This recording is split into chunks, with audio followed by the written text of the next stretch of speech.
Most clinical marketing fails due to lack of business fundamentals. See, we can't just keep changing strategies over and over and expect the business to grow. We have to actually dissect why something isn't working, starting with the fundamentals. Hey guys, welcome to the channel. If you're new here, all we do is talk about how to reach $200,000 or more per month in your brick and mortar clinic. And if you're already a subscriber, welcome back. We've got a value-dense video for you here today as well. Now, we don't like to make income claims on this channel. We do believe that if you apply these lessons that we teach you, you can certainly have a high probability of reaching record milestones in your practice and ultimately making more money. But we do not believe that if you watch one or two videos, you're gonna reach $200,000 per month overnight. That is a very large task, to be clear, and only a small portion of businesses ever reach that revenue in general. So what we're gonna do is share with you the ideas and lessons that we have found in helping businesses reach that kind of milestone. So without further ado, let's get into the goods today. So when the marketing fails to produce the desired ROI, it's typically because of three main things. The first is that the business is not getting enough leads. That one's obvious. You just need more lead flow. The second is that the leads are not showing up in the door. And the third is that the leads that are showing up are not buying. One of those three things is almost always the cause of a low performing campaign. Now at a high level, those are the only three things that we need to occur. You must get leads, they must show, and they must buy. But if we dissect that more, we can find some common other things that prevent the flow of money. And so I like to think about a business as a building, okay? Imagine you're building a skyscraper. You have the foundation, that like cement base of the building. Then you have all the structural support in the walls that go up in the building. And then finally you have the aesthetics, the interior design, the fancy curtains you put up, and the ultimate nice picture you put on the wall. Now the marketing in a company, believe it or not, is the aesthetics. It is the thing that should come last, but many people start marketing before they have a good foundation, which ultimately makes the building very wobbly and very unprofitable when it comes to acquisition. And so the great Dan Kennedy once said, "Great marketing will never overcome poor business economics." And so when we look at the whole building, we find that the base of the building, the cement foundation, is the pricing and sales model. And if we don't have a good foundation, it doesn't matter if we have fancy curtains or nice mirrors around the building. The thing is still gonna be wobbly and fail to actually sustain itself. And that's what we see with marketing, okay? So the pricing model and sales model dictates your ability to be profitable with a marketing campaign. And so the first thing that we're gonna talk about is the pricing model, okay? The pricing model is the most important piece of the whole business. So let me give you a few different examples of two majorly different models that we see in a lot of our clinics. The first model is a pay per visit model. Okay, this model, although fairly attractive to the patient, is not only very poor in terms of retention, it's also really challenging to scale unless you have a lot of back-end and venture capital funding. And the reason that it's tough to scale this particular model is because pay per visit just does not provide the quick cash-on-cash returns that we like to see with marketing. So as an example, let's say you spend $5,000 a month on marketing. Not a crazy amount of money, but $5,000 nevertheless, okay?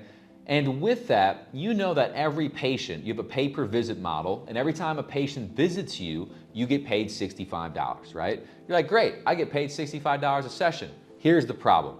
If you take 5,000 and divide it by 65, you would need to see an additional 76 visits per month just to break even on a modest $5,000 ad spend. And so what you can see is that your break-even point is extremely high. You have to add 76 visits just to break even. That's a lot of risk for the business. Now, if we look at different clinics, imagine a clinic that offers monthly payments or even pay in fulls, you can see a lot lower of a break-even point, which lowers the risk for the business. Now, as an example, again, let's say a clinic spends $5,000 a month on marketing, but in this case, they offer pay in full packages that are $2,000.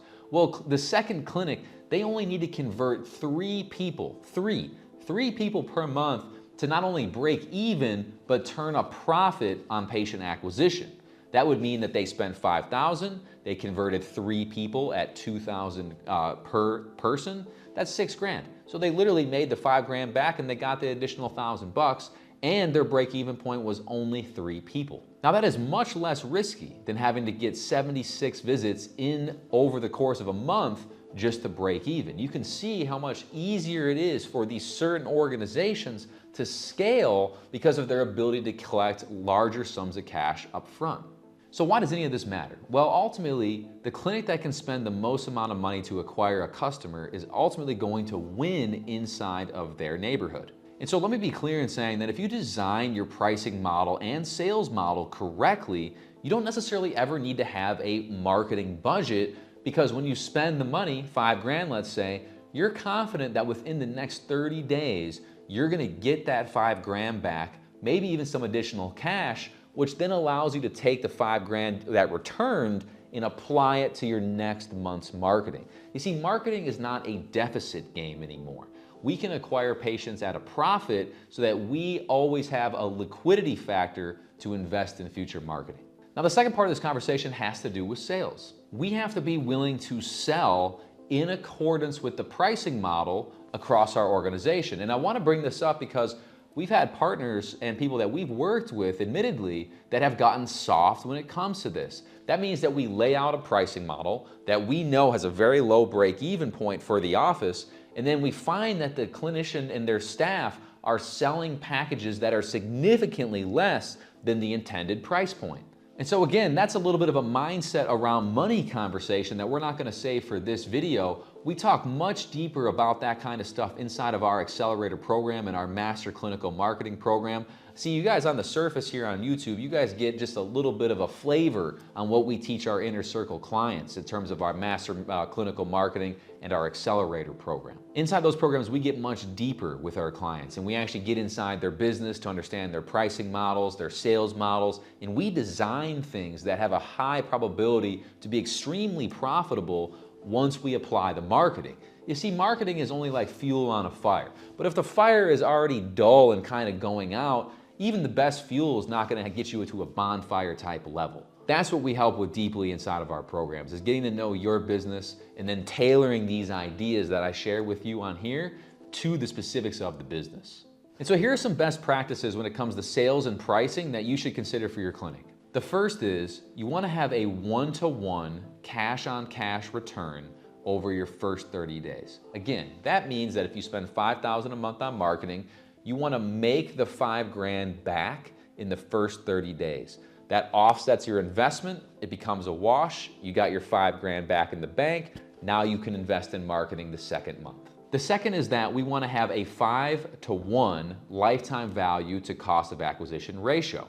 So there's a lot of discrepancy in terms of like what kind of ratio should I get in terms of lifetime value compared to cost of acquisition. We like our clients to shoot for about 5-to-1. Now, there are some occasions where the business is extremely low margin, like less than 10% profit margin, and the ratio is just going to need to be higher than 5-to-1, to be honest with you. The third best practice is to minimize your break-even point. So remember the two clinical examples. Clinic 1 had a break-even point of 76 visits. They had to add 76 visits just to break even on $5,000. While Clinic 2, selling the $2,000 programs, their break-even point was only 3 sales across the whole month. They only had to acquire 3 new customers to break even.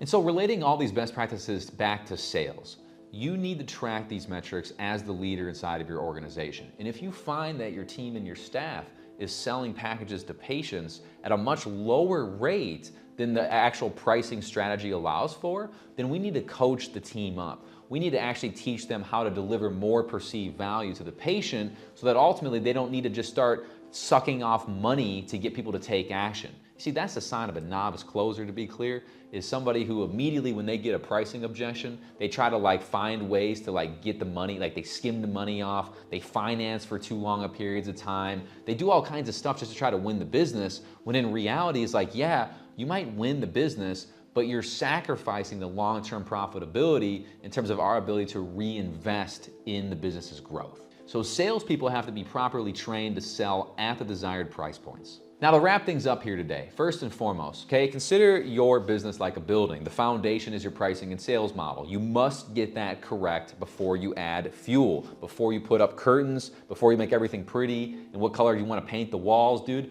You need to focus on your pricing and sales model. I would say a large majority of the individuals that we've consulted over the years have struggled with marketing, not because of ads or leads or even sales conversion, but because they didn't sell at prices that actually reflected the needs of the business. And so make sure you get your pricing models dialed in, and then additionally train your salespeople up to a high enough level to where they can convert at the packages that are designed. So I hope these ideas are all helpful for you guys. If you got value, hit the subscribe button. We are putting out 2 videos per week. If you'd like to learn more about how we can help you at a deeper level, check out the show notes below, and that will walk you through kind of how we can help you at a deeper level. Otherwise, I look forward to seeing you guys in the next video. We're coming out twice a week. Hit subscribe. See you there.